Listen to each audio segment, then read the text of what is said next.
Hey, today we're having some fun and we're going to set some cherries on fire. We're making Cherries Jubilee, so let's get to it. Alright, so to start out, for this one I got about a pound of cherries. I'm going to add, these were frozen cherries. I quartered them. You can do them whole. The recipes, I'll say to do them whole are the ones I've looked at.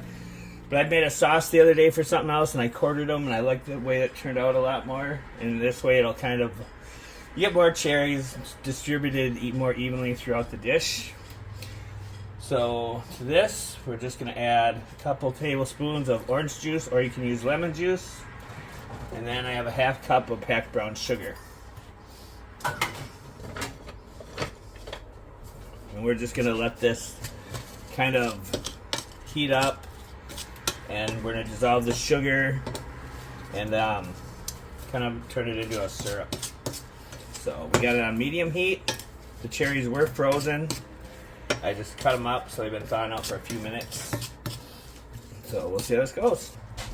Alright, so it's just been over 5 minutes. And we're boiling. It's all melted. The sugar's all dissolved. So, time to add... We're going to add a quarter cup. I've got Dr. McGillicuddy's cherry liqueur here. A quarter cup of that. A quarter cup of rum. Pour it in. Heat up a minute. Swirl it around. Let's start her on fire. This is such a mellow flame, you can barely see it, but it's there.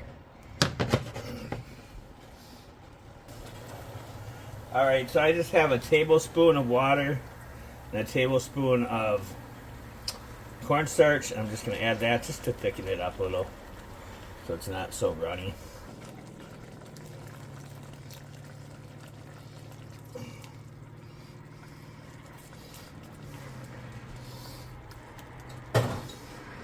Alright. There we go. Now it's thickened up really nice. Alright, now I'm just going to ladle some of this over some ice cream.